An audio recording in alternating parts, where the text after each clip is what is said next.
नमस्कार बच्चों। तो आज हम एक नए चैप्टर के साथ आए हैं जिसका नाम है इलेक्ट्रिसिटी। आज इलेक्ट्रिसिटी के बारे में पढ़ेंगे। हाँ, बीच में मैं एक सवाल भी आपसे पूछूंगा। जिस बच्चे का जवाब सही आएगा कमेंट बॉक्स में, उसे हम अपनी तरफ से देंगे 500 रुपए का पेटीएम गारंटी के साथ। तो अच्छे तरीके से देखना और बोर्ड के लिए बहुत यूजफुल है। 20 मिनट के अंदर पूरा कंसेप्ट क्लियर हो जाएगा। टॉपिक क्या क्या है? पहले करंट है जिसे विद्युत के बारे में पढ़ेंगे, फिर पोटेंशियल और पोटेंशियल डिफरेंस जिसे विभव या फिर विद्युत विभवांतर कहते हैं हिंदी में, फिर ओम का नियम पढ़ेंगे, पावर पढ़ेंगे, एनर्जी पढ़ेंगे। बाकी जितने भी इसके रेजिस्टेंस वगैरह, प्रतिरोध वगैरह सब ओम्स लॉ के अंदर आ जाएंगे। तो आओ स्टार्ट करते हैं। समय कम है तो स्टार्ट करते हैं। 20 मिनट के अंदर इसे खत्म करना है और 20 मिनट में पूरा कंसेप्ट सीखना है। तो आओ स्टार्ट करते हैं। सबसे पहले स्टार्ट करते हैं करंट से कि ये करंट किसे कहते हैं। तो बच्चों, करंट को जो हम लोग इंडिकेट करते हैं वो इंडिकेट करते हैं करंट को आई से।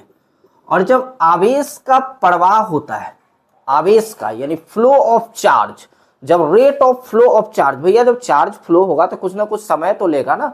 तो चार्ज जब फ्लो होता है, rate of flow of charge, तो उसे हम लोग कहते हैं करंट।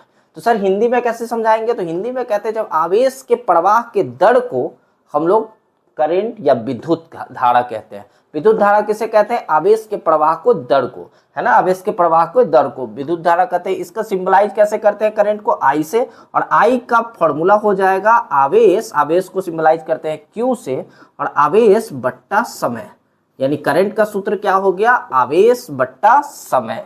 आवेश मतलब चार्ज और टाइम का मतलब समय, है ना। आवेश का ऐसा ही मात्र क्या होता है? कूलम। और टाइम का ऐसा ही मात्र क्या हो गया? सेकेंड। तो कूलम बट्टा सेकेंड जो हो गया वो करंट का ऐसा ही मात्रक होता है। याद रखना, करंट का ऐसा ही मात्रक सिर्फ और सिर्फ एम्पियर नहीं होता है। करंट का ऐसा ही मात्रक कूलम बट्टा सेकेंड भी होता है। तो सर क्या हम 1 एम्पियर इक्वल टू 1 कूलम बट्टा 1 सेकेंड भी लिख सकते हैं? बिल्कुल लिख सकते हैं, है ना। करंट का ऐसा ही मात्रक या तो एम्पियर कह लो या फिर कूलम बट्टा सेकेंड कह लो। सर 1 एम्पियर को कैसे डिफाइन करते हैं? तो जब 1 सेकेंड में 1 कूलम का चार्ज फ्लो होता है तो उसे हम लोग 1 एम्पियर कहते हैं, है ना। जब 1 coulomb of charge flow in 1 second is called 1 ampere. जब 1 सेकेंड में 1 कूलम का आवेश प्रवाहित होता है तो उसे हम लोग 1 एम्पियर कहते हैं। क्लियर है सर? अब मान लीजिए कि आवेश का अगर पूछ देगा कि आवेश का सूत्र क्या होता है, तो कुछ नहीं बच्चों, क्यू है। आई टी को उधर उठा के ले जाओ तो क्यू बराबर क्या हो जाएगा? आई गुना टी। सर आई क्या है? आई यहाँ पे विद्युत है, करंट है। टी क्या है? टाइम है। तो आवेश इक्वल टू क्या हो गया? Current into time. क्लियर है? चलिए आगे चलते हैं। नेक्स्ट, पोटेंशियल और पोटेंशियल डिफरेंस। तो पोटेंशियल जिसे हम लोग विद्युत विभव कहते हैं हिंदी में, और पोटेंशियल डिफरेंस को विद्युत विभवांतर कहते हैं, है ना। तो ये क्या होता है विद्युत विभव और विद्युत विभवांतर? आइए इसे समझते हैं। तो मान लेते हैं कोई पॉइंट एक ए है हमारा, दूसरा कोई पॉइंट बी है। अब पॉइंट बी पे कोई आवेश रखा हुआ है, कोई चार्ज रखा हुआ है, आवेश क्यू, क्यू से सिंबलाइज करते हैं ना आवेश को, क्यू रखा हुआ है। अब इसे पॉइंट बी से ए तक आपको लाना है। कहां से कहां तक? बी से ए तक लाना है। तो भाई किसको लाना है? तो आवेश को लाना है। कहां से कहां तक? तो बी से ए तक लाना है। तो जब फिजिक्स में जब कोई काम आप तभी करोगे जब आपका विस्थापन होगा, डिस्प्लेसमेंट होगा। फिजिक्स में वर्क, काम तभी डिफाइन होता है जब आपका विस्थापन हो। तो आवेश का विस्थापन हुआ कि नहीं हुआ? बी से लेके कहां तक हुआ? ए तक हुआ। इसका डिस्प्लेसमेंट हुआ ना, बी से लेके कहां तक? ए तक हुआ। किसको ले जाने में हुआ? तो आवेश को ले जाने में हुआ। तो आप क्या कहोगे कि सर वर्क करना पड़ा, काम करना पड़ा, कहां से कहां तक? तो बी से लेके ए तक। किसको ले जाने में? तो आवेश को ले जाने में। तो इसे हम लोग कहते हैं विद्युत विभवांतर। नहीं समझे बात? इसे क्या कहते हैं? विद्युत विभवांतर। अभी डिफाइन करके समझा देता हूं। जब किसी आवेश को ले जाने में किया गया जो कार्य, किसी आवेश को ले जाने में जो किया गया कार्य होता है उसे हम लोग विद्युत विभवांतर कहते हैं, है ना। इंग्लिश में कहते हैं work done required to bring a positive charge from one point to another point is called its potential difference. इसे हम लोग क्या कहते हैं? Potential difference. पोटेंशियल डिफरेंस यानी कि विद्युत विभवांतर को सिंबलाइज किससे करते हैं? तो V से। और इसका सूत्र होता है W बट्टा Q। W को कहते हैं कार्य और Q को कहते हैं आवेश। W यानी वर्क और Q हो गया चार्ज। सर इसका एसआई मात्रक क्या हो जाएगा? बच्चों कार्य का एसआई मात्रक क्या होता है? तो कार्य का एसआई मात्रक होता है जूल, है ना, जूल, भाई ऊर्जा है ना तो जूल, और जूल और आवेश का एसआई मात्रक कूलम, तो जूल बट्टा कूलम। तो सर किसे इस जूल बट्टा कूलम को कुछ और भी कहा जाता है? तो हाँ जी बच्चों, जूल बट्टा कूलम को हम लोग वोल्ट भी कहते हैं। तो सर क्या ऐसा लिख सकते हैं कि 1 वोल्ट इक्वल टू 1 जूल बट्टा 1 कूलम? अब कभी कभी सवाल क्या आता है, कभी कभी सवाल ये पूछ देगा कि डिफाइन 1 वोल्ट को परिभाषित कीजिए। तो 1 वोल्ट को परिभाषित करना बड़ा ही आसान है। जब 1 जूल का कार्य किया जाएगा कि 1 कूलम चार्ज को एक बिंदु से दूसरे बिंदु तक ले जाने में, उसे हम लोग 1 वोल्ट कहेंगे। When 1 joule of work done required to bring a 1 coulomb of charge from one point to another point is called 1 volt। Clear है?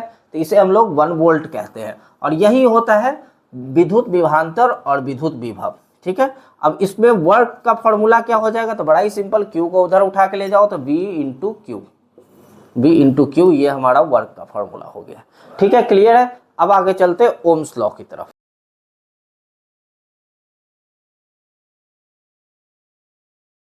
ओम्स लॉ में क्या बताया गया? ओम का नियम क्या बताता है? ओम का नियम ये बताता है जब किसी भी चालक में, कंडक्टर में जितनी ज्यादा वोल्टेज होगी, पोटेंशियल डिफरेंस होगी, उतना ज्यादा उसमें करंट प्रवाहित होगा। नहीं समझे बात? अरे आप सोच के देखो ना कि आप अपने घर में हो, आप स्विच को ऑन करते हो, स्विच को ऑन करोगे तो क्या होता है? तुरंत से पीछे से वोल्टेज अप्लाई होता है, और वोल्टेज अप्लाई होता है तुरंत से करंट आ गया। मतलब जितना ज्यादा स्टेबलाइजर, पहले के जमाना में स्टेबलाइजर होता था, तो उस स्टेबलाइजर में क्या होता था ना कि जब टीवी वगैरह चलाते थे तो उसमें स्टेबलाइजर का नॉब को रोटेट करते थे, घुमाते थे, तो उससे क्या होता था कि वोल्टेज बढ़ जाता था, पंखा तेज चलने लगता था। पहले टीवी ऐसे ऐसे होता था, अब टीवी उसके बाद पूरा स्क्रीन क्लियर हो जाता था। क्यों? क्योंकि वोल्टेज बढ़ा है तो करंट बढ़ गया। मतलब ओम का नियम यह बताता है हमें कि किसी भी चालक के अंदर जब आप वोल्टेज को बढ़ाओगे तो करंट भी बढ़ेगा।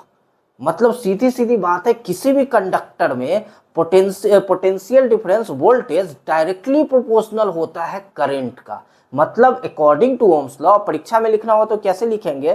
तो ओम्स लॉ हमें यह बताता है कि किसी भी चालक में जितना ज्यादा आप विद्युत विभवांतर, विद्युत विभव को बढ़ाओगे, विद्युत धारा का प्रवाह भी उतना ही होगा। ये होता है ओम्स लॉ। इंग्लिश में कैसे कहेंगे? तो according to Ohm's law, potential difference is directly proportional to current flowing through the conductor, है ना। इट मीन्स कि V directly proportional to I। अच्छा, डायरेक्टली प्रोपोर्शनल इसे समानुपाती कहते हैं। समानुपाती का मतलब होता है एक चीज अगर आप बढ़ा रहे हो तो दूसरी चीज भी बढ़ेगी, एक चीज अगर आप कम कर रहे हो तो दूसरी चीज भी कम होगी। ठीक है, अब V यहाँ पे है, प्रोपोर्शनलिटी का साइन है, इसको हटाएंगे तो हटाने के बाद इक्वल टू जब आएगा तो कोई ना कोई एक कांस्टेंट आता है, नियतांक जिसे कहते हैं, है ना। तो कोई ना कोई एक कांस्टेंट आएगा, तो यहाँ पे कांस्टेंट आता है जिसका नाम होता है R, और इसी R का मतलब होता है रेजिस्टेंस, जिसे आप लोग हिंदी में क्या कहते हो? प्रतिरोध।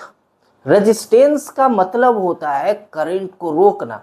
जैसे मान लो आप हो और आपका दोस्त बैठा हुआ है, और आप पढ़ना चाह रहे हो, आपका दोस्त आपको पढ़ने नहीं दे रहा है, बार बार रोक रहा है, मतलब वो प्रतिरोध का काम कर रहा है।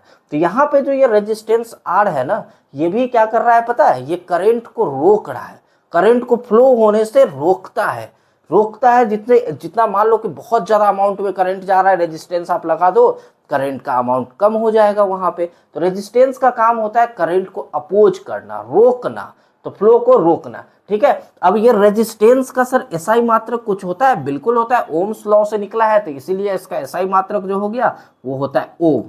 और इसे सिंबलाइज कैसे करते हैं? ऐसे, है ना। तो रेजिस्टेंस यानी प्रतिरोध का एसआई मात्रक क्या हो गया? ओम। ठीक है, अब रेजिस्टेंस के बारे में थोड़ा और जानते हैं। उससे पहले स्क्रीन पर जो ये क्वेश्चन आ रहा है, ये ओम्स लॉ के अकॉर्डिंग, इस सवाल को बनाओ, बोर्ड के लिए बहुत जरूरी है।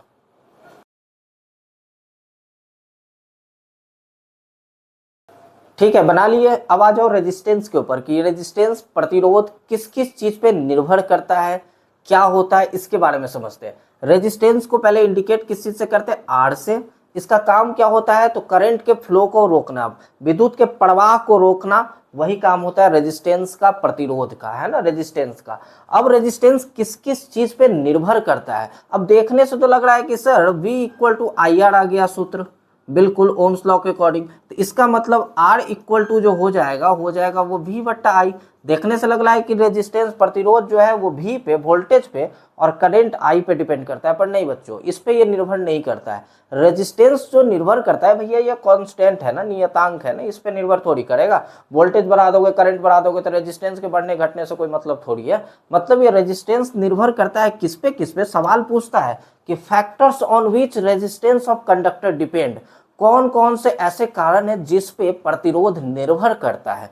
तो प्रतिरोध निर्भर करता है, सबसे पहला नंबर, ध्यान से अगर लिखना होगा तो लिख लेना, सबसे पहला कि तार की, चालक की लंबाई कितनी है, मतलब length of the wire. Length of the wire पे मतलब जितना ज्यादा लेंथ होगा वायर का, रेजिस्टेंस भी उतना ज्यादा होगा, जितना ज्यादा। सबसे पहला नंबर किस पे निर्भर करता है? लेंथ पे, लंबाई पे। दूसरा निर्भर करता है क्रॉस सेक्शनल एरिया पे, क्रॉस सेक्शनल एरिया पे, मतलब जितना कम उसका एरिया होगा ना, रेजिस्टेंस उतना ही ज्यादा होगा। मतलब सर यहाँ पे क्या मतलब है? इसका मतलब ये है कि रेजिस्टेंस का काम होता है करंट को रोकना। अब जरा सोचो कि कोई मोटी सी वायर है, तार है, कोई पतली सी वायर है, तो किससे विद्युत धारा ज्यादा प्रवाह करेगी, है ना? क्योंकि देखो ना, इनवर्सली प्रोपोर्शनल, मतलब व्युत क्रमानुपाती है। व्युत क्रमानुपाती का मतलब जितना ज्यादा एरिया होगा, रेजिस्टेंस उतना कम होगा, और रेजिस्टेंस जितना ज्यादा कम, करंट उतना ज्यादा फ्लो होगा। क्यों? क्योंकि रेजिस्टेंस का काम तो होता है करंट को रोकना ना, तो रेजिस्टेंस जितना कम होगा, करंट तो उतना ज्यादा होगा ना। तो इसका मतलब एरिया जितना ज्यादा, रेजिस्टेंस उतना कम। तो जितनी मोटी तार होगी उससे करंट उतना ज्यादा फ्लो होगा।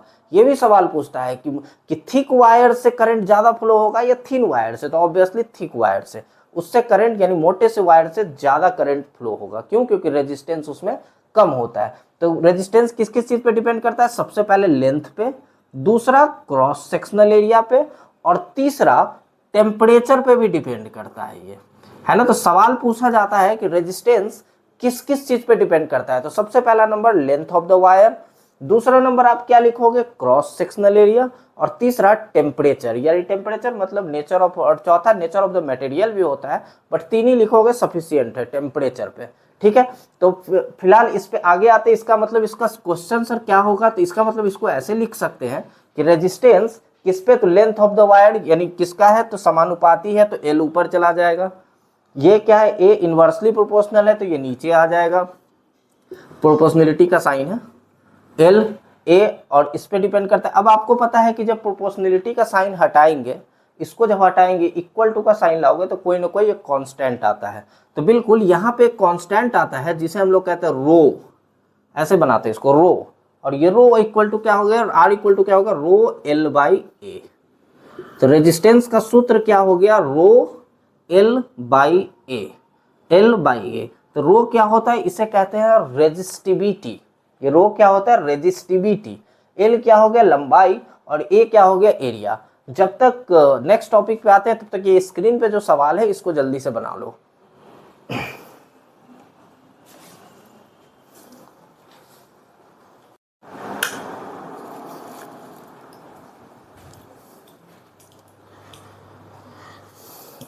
यस, तो अब रेजिस्टिविटी का सूत्र क्या हो गया? तो रेजिस्टिविटी का सूत्र हो गया, यस, तो रेजिस्टेंस क्या होता है? तो रेजिस्टेंस होता है रो एल बाई एरिया। अब रो क्या है यहाँ पर? रेजिस्टिविटी। अब कभी कभी सवाल आ जाता है कि रेजिस्टिविटी निकाल के दिखाओ, कभी कभी आर दे देगा, एल दे देगा, ए दे देगा, रेजिस्टिविटी पूछ देगा। तो कुछ बहुत बड़ा चीज नहीं है, बहुत ही आसानी से आप निकाल सकते हो। इसको आर को इधर लिख दो, अब ए को उधर उठा के ले जाओ, तो rho L equal to R into A. ठीक है, अब एल को भी उधर उठा के ले जाओगे तो क्या हो जाएगा? रेजिस्टिविटी इक्वल टू क्या हो जाएगा? R into A by L. और इसके ऊपर भी सवाल आता है, तो इसके ऊपर स्क्रीन पे मैं देता हूं दो सवाल, इस पे भी कर लो ताकि बोर्ड में सब कुछ क्लियर रहे।